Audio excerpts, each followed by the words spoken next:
So today we're going to do an interview with the four-time MVP of the Blendos Summer League, Garcia. How would you rate your playing experience so far in the Blendos League? So far, I mean, it might be over, but I don't know yet. But so far, it's been awesome.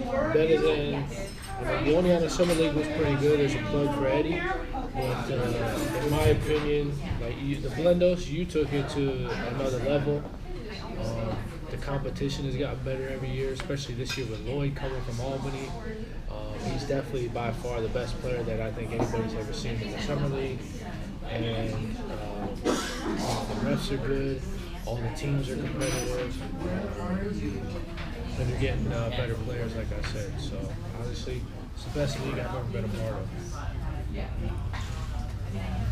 What is it like to go undefeated for so long? The first 3 years, you went 30 wins with 1 loss. 35 wins, maybe to be exact. Yeah, we lost to Ron's team. I remember we lost to Ron's team, and then we kind of ran the table the rest of the season that year, and then we won went undefeated the next 2 years.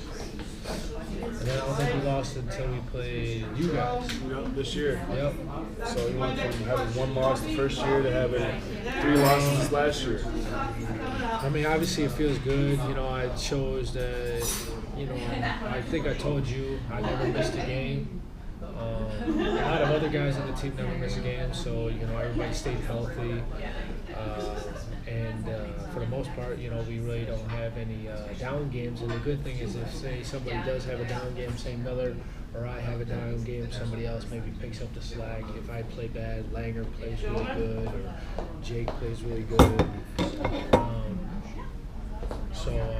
It was unfortunate. I didn't want the streak to come to an end, but we lost to a pretty good team with you, Lloyd, Albert, and the kid from Resto. I mean, that was a really good team. So if it had to come to an end, you know, it had to come to an end. Yeah, there's been a couple other close games that's been in there.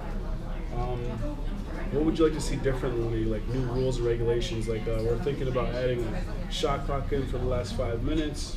We revised the technical rule. Honestly, I think a shot clock, I mean, for me, it doesn't help me personally because I've always told Miller, and Miller knows this, and my team knows this, is, you know, if there's like 2 minutes left, I'm starting to kill the ball. I think I did it against you guys against the championship where I just started to hold the ball, you know, premature, but, you know, I don't think you can fault anybody for that. I would understand if I was playing against a team like you guys and Lloyd was doing the same thing. I get that completely. So I think adding a shot clock would kind of be, you know, a cool idea, especially late game situations. If the game is tight, I think it'll make the game more exciting. So I think adding a shot clock would definitely make the league. You know, don't get me wrong, it's a great league already, but I think it would make it a little bit better. What's your thought on 5 fouls versus 6 fouls to foul out per player? I like 5 better, honestly. You know, I think it makes you have to play good, solid defense, you know, for a majority of the game. You know, 6 obviously gives you an extra foul, but I think 5 fouls is better. Yeah, keeps the game a little more clean. Yes. Indoor versus outdoor play, what do you prefer? Well, me, I prefer indoor always because to me, I feel like I shoot better indoor. But I mean, this year playing you guys outside in the championship, I thought it was a cool atmosphere. Part of me thinks that when you play outdoors in Nemo Park, I think you get more people to come watch versus if we're up at Hartwick. I don't think people are going to get in their car and drive up to Hartwick where they'll drive to Nemo for some reason. Does that make sense? I mean, I think that's how it is, but I don't know. I mean, summer nights socially acceptable. I mean, it's a little more of a convenient location. Some people can't drive. No one wants to walk up to Hartwick Hills. No, that's for sure. So I think, you know, I like indoors. You know, obviously you don't have to plan around the weather because if it's raining, no matter what, you can still play inside. But it's you know, give and take. I like playing indoors, but outdoors just kind of adds a cool element. But where I really like to play, honestly, was Job Corps, especially against Job Corps. I thought that was my favorite game I've ever played in the summer league because I felt like I was playing back against, you know, Seton Catholic or Shango, you know, Valley. Yeah. I mean, the crowd was crazy, so that was actually a cool venue, and the floor wasn't as bad as I thought. It was brand new originally, so we had to break it in. But then having those Job Corps kids, they don't have much to do on campus, so it was always relatively for like 30, 40, 50 people in the gym because that was cool. they didn't have anything else to do. So hopefully we can mend that relationship with Job Corps. Unfortunately, falling out happened, but we'll save that for another time.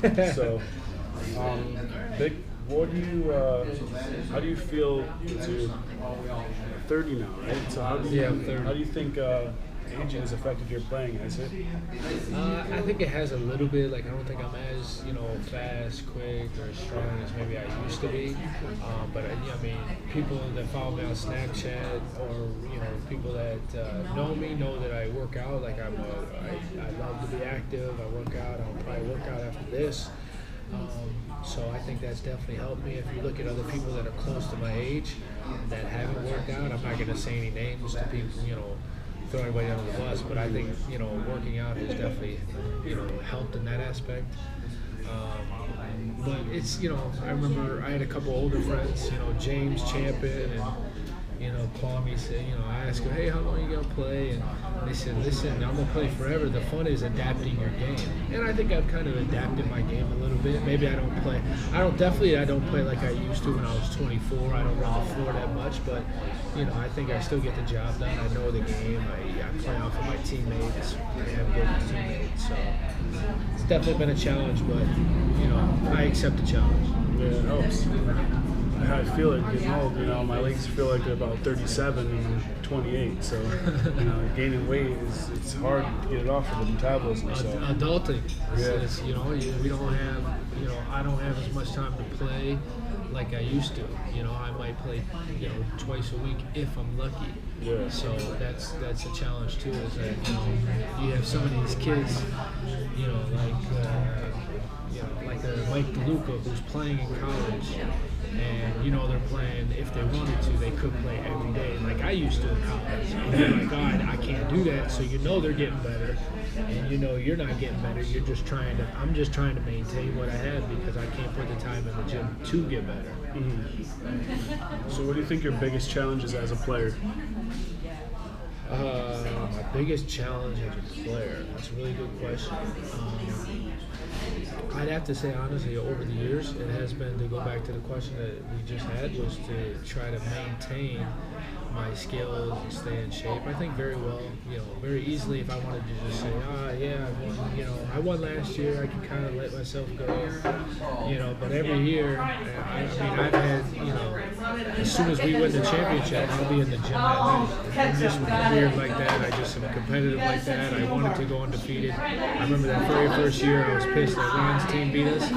That next year, I said that we will not lose a game. And that was my goal, was not to lose a game. So, biggest challenge, I think, just trying to stay young, trying to stay relevant with, it's your league, with a league that's, up and coming with new and new talent and better players. Yeah. And I would say this year, especially, with Eddie's team, talent loaded with Scott Taggart, with Eddie, with his youngest son, with Jordan. That was a solid team. And then the Morris team with Aiden and all those guys, that was a solid team. And then obviously your team. So I think, just trying to stay, relevant, trying to stay young, trying to, when you've won it the last 3 years, everybody wants to, take you off the mountaintop. So absolutely, I build my teams for that reason, and that purpose only. I respect that. Yeah. So what do you think your strengths are as a player? I think my strengths are, a lot of people will say I have like that I'm selfish. There's a perception that I'm a selfish player, but I think I'm a very unselfish player. I think that, I played in tournaments. I played in your tournament this last Friday up at Suco. If you didn't go to it, you should play in it next year. There's a plug in for that. But, I think I'm a pass-first guy. I understand, listen, if I play with George Fody, I know he's a better shooter than me. If we both have an open shot, listen, I'm going to make an extra pass and give him the open shot. I understand that if I do have it going, then I'm going to, try to be more aggressive. But for the most part, I think I'm unselfish. I think I pass the ball well. I think I know the game well. So I think that helps me being in the right place at the right time. I think I play pretty good on the ball defense. Guarding Lloyd.